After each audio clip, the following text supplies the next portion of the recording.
Assalamualaikum warahmatullahi wabarakatuh. Halo guys, kembali lagi di channel kami Gusday. Dan kita melanjutkan pembahasan seputar menolak mazhab Wahabi. Baik, kali ini kita membahas tentang istighosah. Dalam kitab Al-Jauhar Al-Munazzam, Al-Alamah Ibnu Hajar mengatakan bahwa sebenarnya tidak ada perbedaan antara penggunaan lafadz tawassul atau tasyaffu' atau meminta syafaat, pertolongan, atau istighosah yang bisa kita artikan sebagai meminta pertolongan, atau tawajuh yang berarti memohon kemuliaan. Sebab kata tawajuh itu berasal dari akar kata yaitu jah, yang artinya kedudukan tinggi.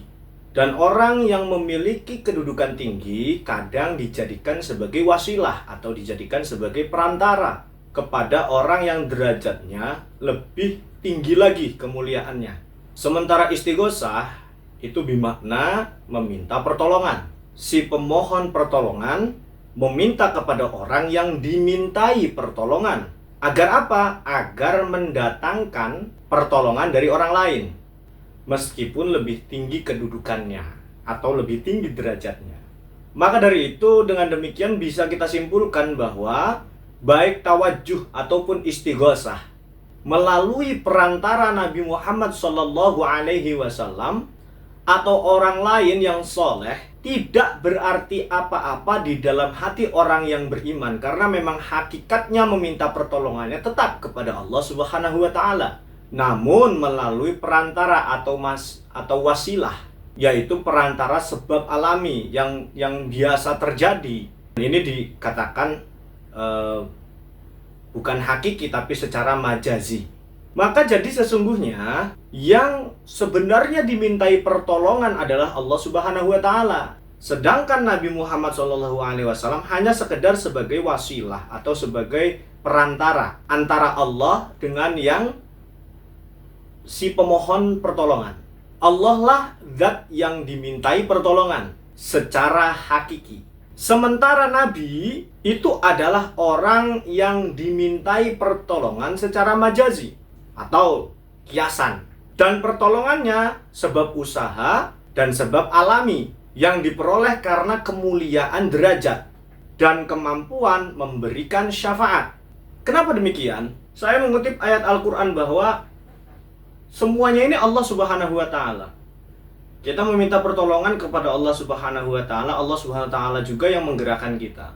Dalam satu ayat, kalau nggak salah, surat Al-Anfal ayat 17, bunyinya, A'udzubillahi minasyaitonir rajim, wa ma romaita idh romaita walakinnallaha roma. Yang artinya, dan bukan kamu yang melempar ketika kamu melempar, akan tetapi Allah lah yang melempar.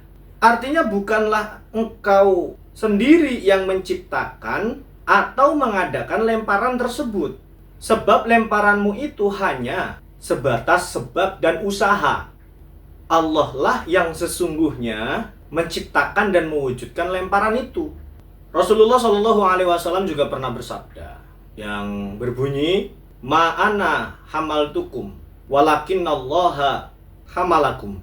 Artinya, sesungguhnya bukan aku yang membawa kalian, tetapi Allah lah yang membawa kalian. Dan masih banyak sebenarnya hadis yang menjelaskan tentang permasalahan ini. Nah, kembali lagi kepada pembahasan istighosah. Apabila Anda menelusuri pendapat imam dan ulama, baik di masa lalu ataupun di masa kini, Anda akan mendapati banyak sekali pendapat tentang permasalahan istighosah ini. Bahkan di dalam hadis-hadis Nabi Muhammad SAW. Di antaranya adalah hadis yang terdapat di kitab Sahih Al-Bukhari. Silahkan cek sendiri, atau bisa dilihat di pembahasan. Kalau nggak ada kitabnya ya beli terjemahnya ya. Dilihat di pembahasan padang mahsyar dan penantian manusia untuk perhitungan amal pada hari kiamat. Dilihat. Dalam hadis tersebut dijelaskan atau digambarkan ketika di padang mahsyar semua manusia meminta tolong kepada Nabi Adam. Kemudian setelah itu Nabi Musa. Dan yang terakhir itu kepada Nabi Muhammad SAW. Perhatikan, ada ungkapan Nabi di dalam hadis tersebut, ada ungkapan Nabi begini bunyinya. Istaghasu bi Adama. Mereka meminta pertolongan kepada Nabi Adam.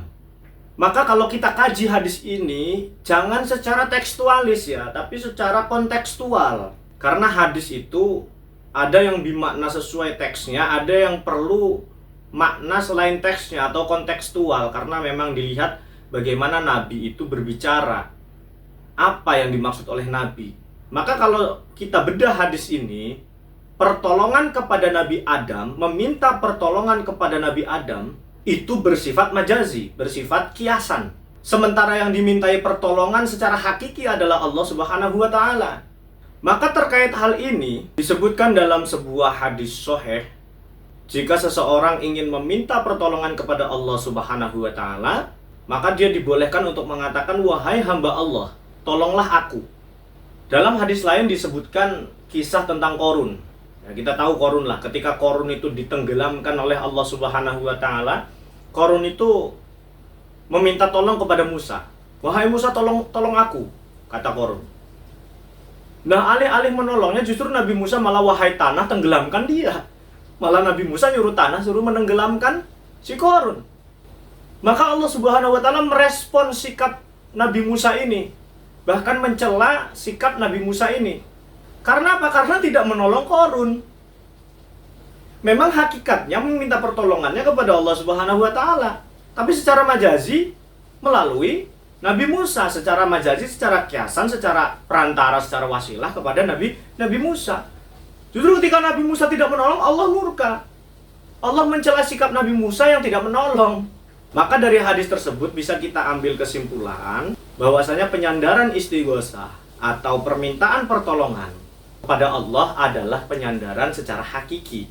Sementara penyandarannya kepada orang yang soleh atau derajat takwanya lebih tinggi daripada kita, itu adalah secara majazi atau secara kiasan. Tetap hakikatnya adalah meminta pertolongan kepada Allah Subhanahu wa Ta'ala. Mungkin itu saja. Kalau ada yang kurang berkenan di hati Anda semuanya atas perkataan saya yang tidak benar ataupun tidak sejalan dengan pemikiran Anda, ya saya mohon maaf. Itu semuanya tergantung bagaimana Anda, pemikiran Anda. Tetapi saya yakinkan lagi bahwasanya ketika kita belajar, kita mengaji boleh kepada siapapun, tetapi ketika kita mengaji, lihat gurunya itu belajar dari mana. Sekarang soalnya banyak banget orang-orang yang hijrah, yang baru hijrah. Ya saya tidak menyalahkan yang hijrah udah benar, udah bagus. Tetapi yang sangat disayangkan adalah ketika dia baru hijrah, baru melakukan kebaikan, dia sudah menyalahkan orang lain. Padahal yang namanya belajar itu tidak setahun 2 tahun, tetapi lama selamanya sampai kita mati. Ya mungkin itu saja pertemuan kita pada kali ini. Kita lanjut lagi di pertemuan yang akan datang. Terima kasih. Wassalamualaikum warahmatullahi wabarakatuh.